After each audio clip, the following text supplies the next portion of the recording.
Uma fabricante desconhecida usou o desprezo das rivais bilionárias e renomadas montadoras como combustível para esmagar todas elas. Um jovem empreendedor com mais coragem do que juízo enfrentou os supercarros da McLaren, Bugatti, Lamborghini e Ferrari e com apenas um empréstimo e usando um modelo de uma dessas fabricantes como inspiração. E então...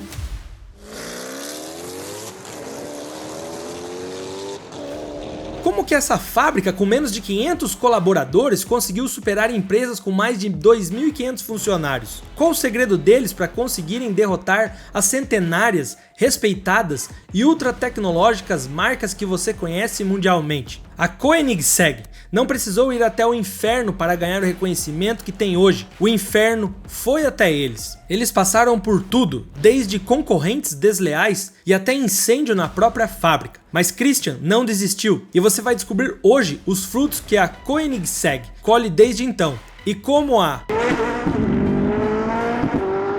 Antes de falar de quem bateu, precisamos falar de quem apanhou. Como o mercado estava na época, quem eram os gigantes? Vamos voltar 30 anos no tempo, época em que os brasileiros encantavam no esporte. No futebol, a seleção brincava de jogar bola. E já no automobilismo... Mas enquanto isso tudo acontecia, um país era responsável por fabricar grande parte dos carros que encantavam os entusiastas e chamavam a atenção por onde passavam. Ninguém chega aos pés dos italianos com Ferrari e Lamborghini. Só que ainda tem mais uma coisa, mais um detalhe. Esses caras não estavam fazendo simplesmente carros, e sim verdadeiras obras-primas. E o nome disso é... supercarros. Nos anos 90, o país era o responsável por fabricar grande parte dos carros que todo mundo sonhava em ter um. Ninguém chegava aos pés de Ferrari e Lamborghini. O fabricante com o símbolo do cavalo rampante tinha um carro foguete biturbo com motor V8 que atingia 320 km por hora e que era tão confortável quanto era veloz. Esse era a fera F40. Cerca de 70 km de distância da fábrica da Ferrari, tinha sua vizinha que antes fabricava tratores e agora estava disputando pelo mesmo mercado de supercarros, a Lamborghini. Na fábrica localizada em Sant'Agata, nasceu o maior rival do F40, o Diablo, que era montado com motor V12, aspirado naturalmente com cerca de 530 cavalos de potência. Na Alemanha, Porsche forçava uma rivalidade com o modelo 959, e mesmo que aquele carro era tecnicamente perfeito e tinha uma engenharia fora de série, as fabricantes italianas continuavam reinando entre os supercarros. Só que algum tempo depois, e aproveitando o embalo das conquistas na elite do automobilismo, os britânicos decidiram tentar estragar a festa deles. Já os chefões da McLaren tinham um plano bem claro: aplicar todo o conhecimento e engenharia da Fórmula 1 em um carro de estrada, algo impecável, e a escolha número 1 de um bom motorista, ainda como um protótipo chamado de XP1. A ideia era criar quase que uma evolução do Honda NSX, já que o modelo, que contou com a ajuda de Ayrton Senna para ser desenvolvido, e era uma referência em manipulação e instabilidade do chassi. Em cima disso, o diretor técnico Gordon Murray e a sua equipe começaram os trabalhos. Eles só não contavam com a recusa dos japoneses em participar do projeto do supercarro. Por sorte, quase que no mesmo instante, os alemães apareceram para dar suporte, ajudarem na criação da potência daquela máquina. O motor BMW S70-2 V12, todo em alumínio, foi introduzido com 24 injetores de combustível e temporização variável de válvulas, uma tecnologia absurda e futurista que garantiria ao carro mais de 600 cavalos. E assim, nascia o carrasco para Ferrari e Lamborghini. Lançado ao preço de $1 milhão, o carro era impecável no conjunto da obra. Um câmbio manual de 6 marchas, uma posição de direção central e levíssimo, sendo estruturado em fibra de carbono. O motor, além de ser revestido parcialmente com 16 gramas de ouro, fazia do agora nomeado F1 o carro mais rápido do universo, com 618 cavalos, 7.400 RPM. Tá bom ou quer mais?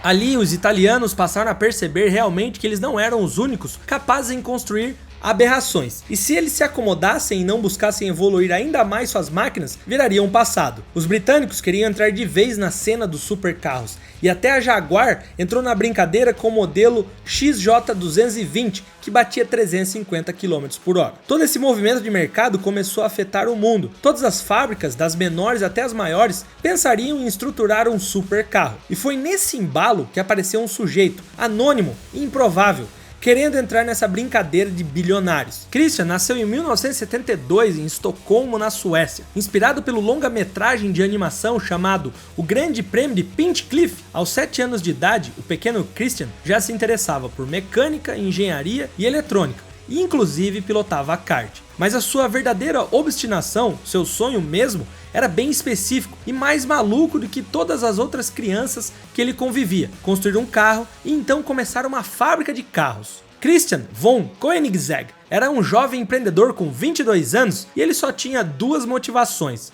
o McLaren F1 e um empréstimo de 1 milhão da coroa sueca. Com isso, ele desenvolveu o seu primeiro protótipo, o CC, que já chegou com os 2 pés na porta. O carro era totalmente baseado no modelo F1 da fabricante britânica, contava com um motor central de 600 cavalos e monocoque todo em fibra de carbono. O supercarro tinha um motor V8 de 4.2 litros da Audi. Conforme o desenvolvimento avançava, a confiança de Christian também crescia e a sua coragem. O sueco queria dobrar a potência do motor da Audi, o que fez com que o empreendedor fosse atrás de uma outra fonte de potência. Os malucos que ele encontrou para ajudar no desenvolvimento do supercarro da Suécia foi a Motory Modern. O motor, chamado de Subaru 1235, era de 12 cilindros e foi utilizado pelo time de Fórmula 1 Scuderia Colony, que correu em 1987 até 1991 na categoria. Tudo ia bem e parecia que aquele vínculo seria de longo prazo, até que a morte de Carlo Schitti, fundador da Motory Modern, deixaria a montadora sueca de novo de mãos atadas. Só que Christian era persistente, ele tinha um bom motivo para não desistir: aquele empréstimo que ele fez com o Conselho Sueco de Desenvolvimento Técnico.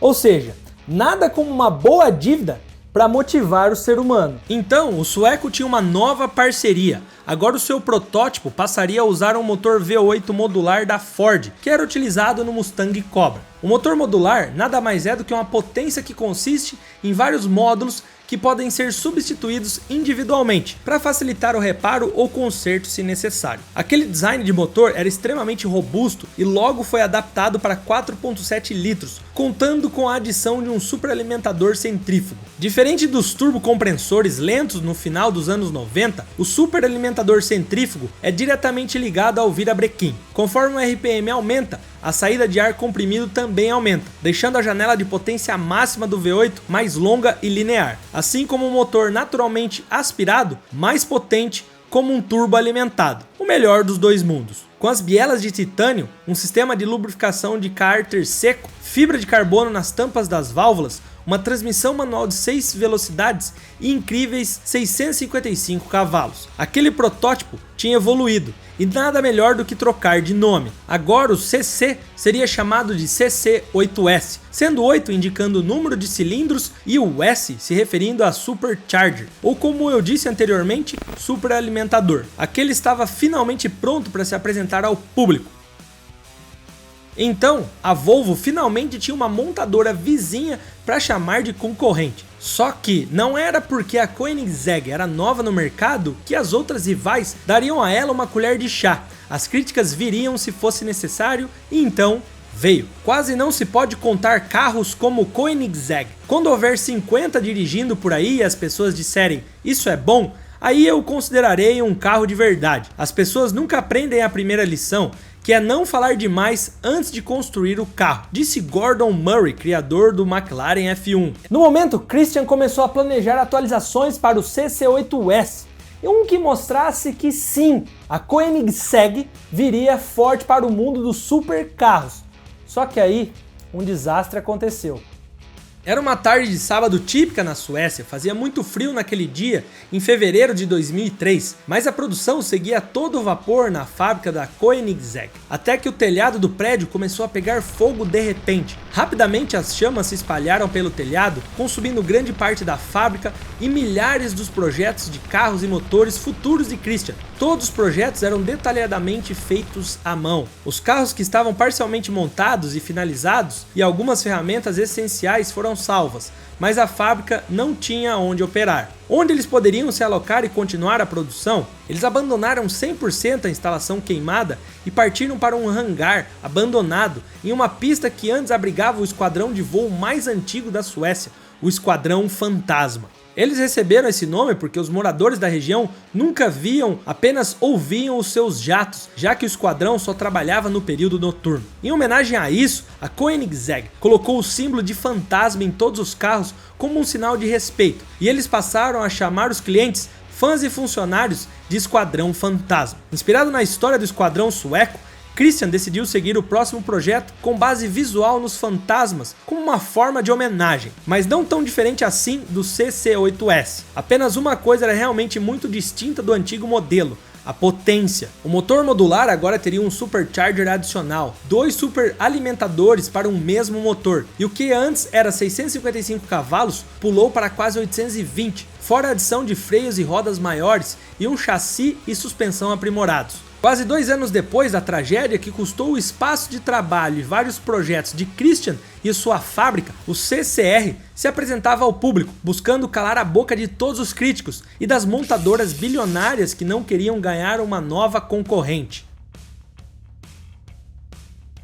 O carro foi lançado em março de 2004 e menos de um ano depois quebrou o recorde de velocidade máxima, que curiosamente era da McLaren F1 por 7 anos seguidos. O carro que tirou o seu reinado foi justamente da fabricante que começou se inspirando no modelo. O carro sueco bateu 387,86 km por hora. Que bizarro. Só que a festa da Koenigsegg estava prestes a acabar. Um projeto de 5 anos de vida estava tomando forma. A Bugatti queria a todo custo recuperar o recorde de velocidade que conquistaram lá em 1991 com o EB110 GT. Com seu motor W16 de 4 turbocompressores de 16 cilindros, os franceses vinham para arregaçar não só os suecos, mas qualquer um que estivesse no caminho deles. Eles estavam chegando no ano em que completariam 100 anos de história, então queriam voltar para o topo. E o responsável por essa tarefa seria o Bugatti Veyron. Aquele era o mesmo motor usado em alguns carros da Bentley, mas nos carros de luxo pesadões da Inglaterra. O motor gerava cerca de 620 cavalos. Já no Bugatti era algo em torno de 1.100 cavalos de potência, quase o dobro. O Bugatti Veyron tinha sistema de tração integral, permanente, que transferia toda a potência para as 4 rodas da máquina francesa. Toda a engenharia e grana investida naquele carro faria com que o recorde de velocidade dos suecos não durassem nem um ano sequer. 2 meses após conquistar o recorde, o bilionário Veyron foi lá e subiu a régua. Agora o recorde estava de saída da Suécia com destino a Montchain, na França. O carro conseguiu bater 408 km por hora. Mas agora superar a tradicional fabricante era um trabalho muito mais árduo do que superar o F1 no passado, já que a tecnologia do supercarro Veyron era algo muito mais revolucionário do que o próprio supercarro da McLaren. Agora o nível da tecnologia era do mesmo nível de um avião de última geração. Só que nem tudo foi perfeito para a Bugatti. Eles conseguiram quebrar o recorde de velocidade, mas e o desempenho na pista? Será que também respondeu à altura? Para o carro conseguir performar nas pistas da mesma forma que ele corria nas linhas retas, ele precisaria que o conjunto da obra funcionasse muito bem. Pressão de pneu, qualidade de pneu, difusores de ar deveriam estar 100% e até a temperatura ambiente interferiria em sua performance. Quanto mais frio, pior era. Se todos esses fatores não estivessem totalmente alinhados, a velocidade máxima do Veyron poderia cair para 343 km por hora. Quase nunca a configuração favorecia o supercarro francês. Seu tempo em Nürburgring, por exemplo, em 2007, foi mais lento do que o Nissan GT-R, um carro que valia 10% do seu preço. Então tinha algumas brechas para que a concorrência tentasse superar o Veyron. E aí a equipe fantasma tinha um plano, uma outra saída para competir com a Bugatti. A Ford queria mudar a estrutura do motor. O bloco de alumínio seria substituído pelo Windsor, uma família de motores V8, para baratear a sua fabricação. Aquela potência também acompanhava 2 supercompressores, mas tinha um elemento surpresa: etanol de biocombustível. O etanol nada mais é do que um produto de destilação da mistura do milho em álcool misturado com 15% de gasolina, formando um bom combustível para absorver o calor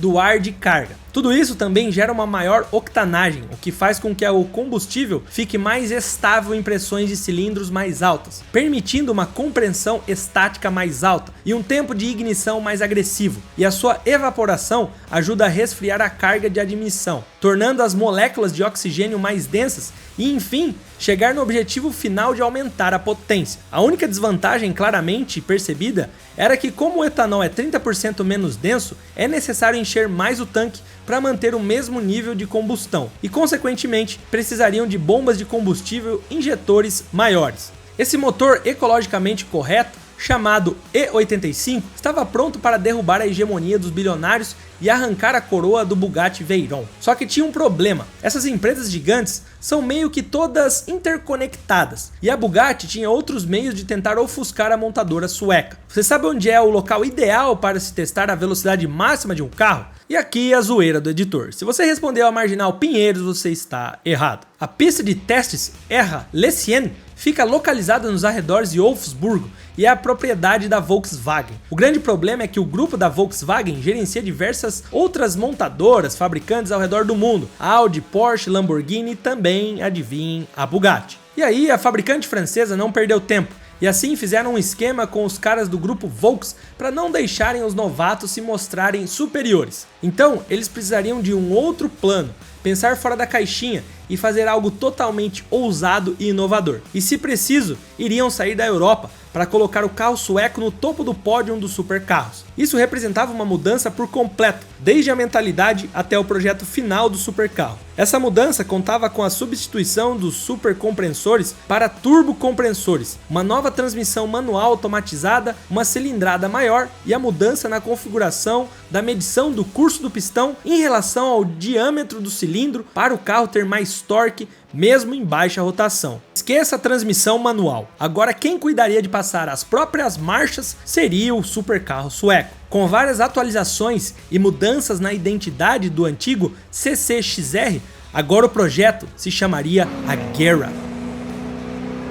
O Agera não era um projeto único, o carro foi lançado de diversas formas. Temos o padrão, se assim podemos chamar, um supercarro clássico de 900 cavalos de potência, o Agera R, que possui um sistema de combustível de alta capacidade e abre oportunidades para o biocombustível, entregando 1.124 cavalos de potência. E o mais legal de todos, o Agera 1-1, que leva esse nome por possuir uma relação peso-potência de 1:1. São 1.360 kg e 1.360 cavalos. O carro é equipado com um motor biturbo V8 de 5 litros. Com toda essa potência a mais, a estrutura do carro precisou ser reforçada para aguentar a pressão do impulso. Agora temos um último Agera, aquele que foi criado com sede de vingança contra as montadoras bilionárias que queriam ofuscar o Koenigsegg a todo custo. Agera RS. Editor, coloca essa besta aí na tela.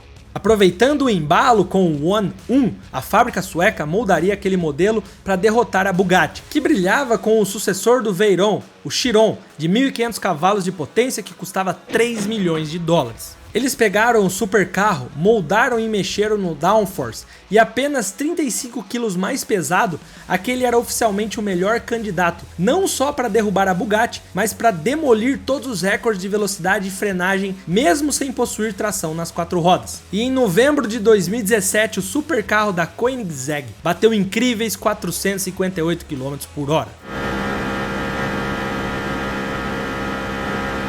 12 anos depois do CCR bater na super máquina britânica, o McLaren F1, a fabricante estava de volta. A rota estadual 160 de Nevada testemunhou o Agera RS engolir a performance do Bugatti Chiron em grande estilo. Esse é um dos vários capítulos improváveis da história do automobilismo. O empreendedor com mais coragem do que juízo conseguiu construir uma máquina capaz de deixar carros da McLaren, Ferrari, Bugatti e várias outras comendo poeira. O patinho feio dos carros passou a dominar o seu nicho. Veja o carro como um golfinho ou um avião, uma combinação de peixe e pássaro. Então as formas se tornam hidro e aerodinâmicas, disse Christian von Koenigsegg. E antes rejeitada e impopular fábrica sueca, agora era dona das suas próprias tecnologias. Cada carro tem o seu quê de inovação. Um exemplo modelo é o Regera, que combina um motor V8 biturbo de 5 litros com 3 motores elétricos, e esse também foi o primeiro carro do mundo com bateria de 800 volts. E esse modelo também fez o seu nome no teste de velocidade. O seu 0 a 400 km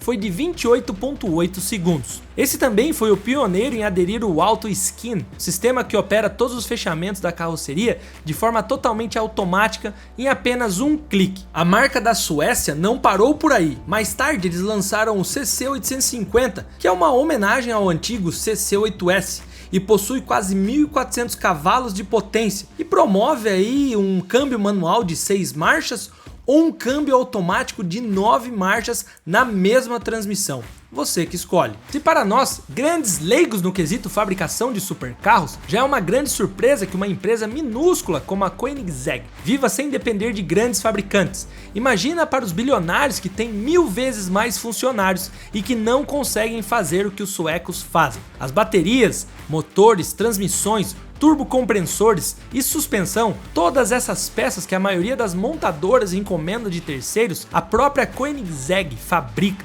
E para ser sincero, eu adoraria ver eles vendendo suas peças para as fabricantes centenárias. Hoje, o troféu de carro mais rápido do mundo voltou para a Bugatti, com o modelo Chiron Super Sport 300 Plus. Mas assim, como em 2005 e 2017, eu espero que a empresa sueca esteja montando uma máquina para nos surpreender logo logo. E embora o seu último ano como o carro mais rápido do mundo tenha sido apenas em 2017, os caras continuam com uma produção monstruosa de super carros, ou melhor, mega carros.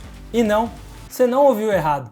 A Koenigsegg se colocou em uma outra prateleira, e não por puro ego. Um exemplo de mega carro criado pela fabricante sueca é o modelo Gemera, que além de confortável produz 2.300 cavalos de potência na opção de motor V8. Outro deles, e ainda mais relevante, é o bonito Jesko Absolute e o Jesko Attack. O nome Jesko é uma homenagem ao seu pai, Jesko von Koenigsegg. Os dois são basicamente o mesmo modelo, mas a versão Absolute, que pretende trazer o recorde de velocidade novamente para os braços da Koenigsegg. O mega carro deve chegar aos 530 km com as novas atualizações. O preço? Você pode ter um Jesko na sua garagem por apenas $2.800.000. Que tal? A pergunta que fica é: por que uma equipe tão desempenhada em evoluir no automobilismo não coloca a mesma energia nas corridas de GT ou até mesmo no Endurance? Quem sabe um dia na Fórmula 1? Imagina o estrago que eles poderiam fazer e com certeza causariam dores de cabeça nas equipes, assim como fizeram no início dos anos 2000